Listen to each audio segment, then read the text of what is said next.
നെഹമ്യ അധ്യായം 3. പ്രധാന പുരോഹിതനായ എലിയാഷിബ് സഹപുരോഹിതന്മാരോടൊത്ത് അജകവാടം പണിതു. അവർ അതിൻ്റെ പ്രതിഷ്ഠാകർമ്മം നടത്തുകയും കതകുകൾ പിടിപ്പിക്കുകയും ചെയ്തു. ശതഗോപുരവും ഹനനേൽ ഗോപുരവും വരെ പണിത് പ്രതിഷ്ഠാകർമ്മം നടത്തി. അതിനോട് ചേർന്ന ഭാഗം ജെറീക്കോക്കാരും അതിനപ്പുറം ഇമ്രിയുടെ പുത്രൻ സക്കൂറും പണിതു.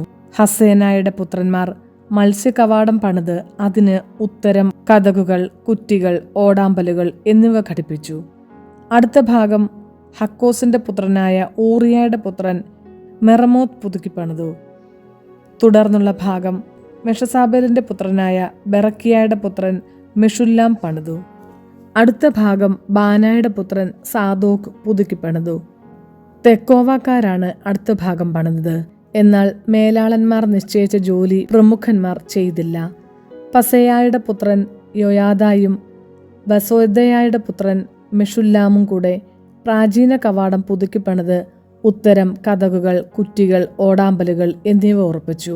ഗിബയോൻകാരനായ മെലാത്തിയായും മെറോനോന്യനായ യാദോനും ഗിബയോനിലെയും മിസ്പായിലെയും ആളുകളും തുടർന്നുള്ള ഭാഗം പണിതു.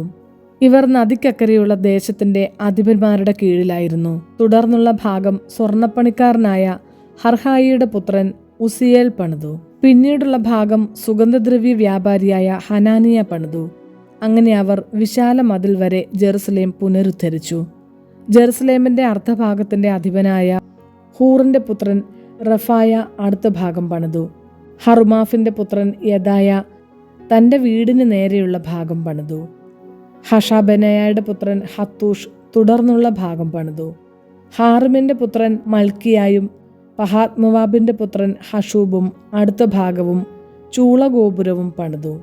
അടുത്ത ഭാഗം ജെറുസലേമിന്റെ മറ്റേ അർദ്ധഭാഗത്തിന്റെ അധിപനായ ഹല്ലോഹിഷിന്റെ പുത്രൻ ഷല്ലൂമും പുത്രിമാരും പണിതു.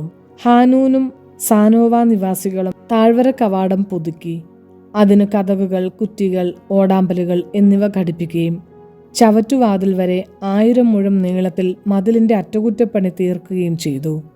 ബത്ഹക്കേറം പ്രദേശത്തിന്റെ അധിപനും റേഖാബിന്റെ പുത്രനുമായ മൽക്കിയ ചവറ്റുവാതിൽ പുതുക്കിപ്പണിത് അതിന് കതകുകൾ, കുറ്റികൾ, ഓടാമ്പലുകൾ എന്നിവ പിടിപ്പിച്ചു. മിസ്പായുടെ അധിപനും കൊൾഹോസയുടെ പുത്രനുമായ ഷല്ലൂം ഉറവവാതിൽ പുതുക്കി മേഞ്ഞ് കതകുകൾ, കുറ്റികൾ, ഓടാമ്പലുകൾ എന്നിവ ഘടിപ്പിച്ചു.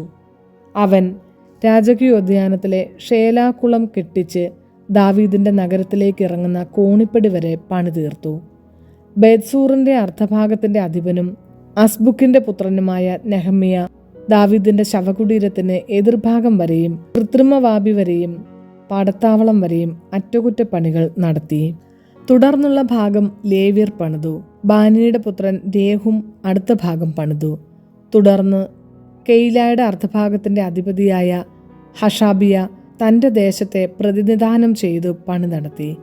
തുടർന്നുള്ള ഭാഗം കെയിലായുടെ മറ്റേ അർദ്ധഭാഗത്തിന്റെ അധികാരിയും ഹെനാദാദിന്റെ പുത്രനുമായ ബാവായിയും ചാർച്ചക്കാരും ചേർന്ന് പണിതു.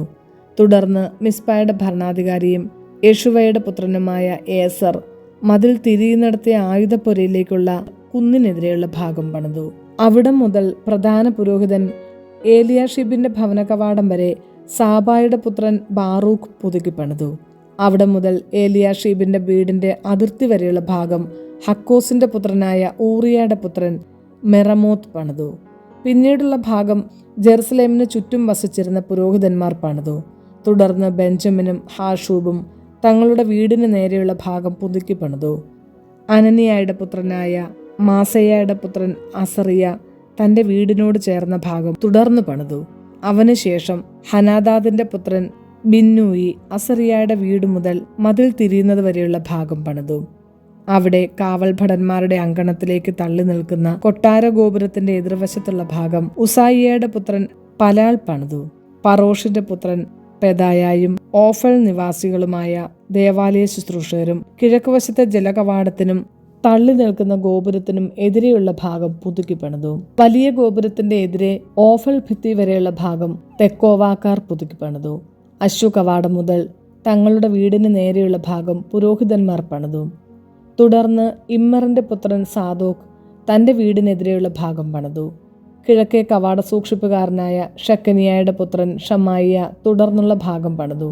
അടുത്ത ഭാഗം ഷെലമിയായുടെ പുത്രൻ ഹനാനിയായും സാലാഫിൻ്റെ 6-ാമത്തെ പുത്രൻ ഹാനൂനും പുതുക്കി പണിതു. ബെറക്കിയായുടെ പുത്രൻ മെഷുല്ലാം തൻ്റെ വീടിനെതിരെയുള്ള ഭാഗം തുടർന്ന് പുതുക്കി പണിതു. അവന് ശേഷം സ്വർണ്ണപ്പണിക്കാരനായ മൽക്കിയ ഭടന്മാരെ വിളിച്ചുകൂട്ടുന്ന മതിൽ തിരിയുന്നിടത്തെ കവാടത്തിൻ്റെയും മാളിക മുറിയുടെയും എതിർവശം ദേവാലയ ശുശ്രൂഷകരുടെയും വ്യാപാരികളുടെയും വീട് വരെ പുതുക്കി പണിതു. അവിടെ മുതൽ അജകവാടം വരെയുള്ള ഭാഗം സ്വർണ്ണപ്പണിക്കാരും വ്യാപാരികളും പുതുക്കി പണിതു.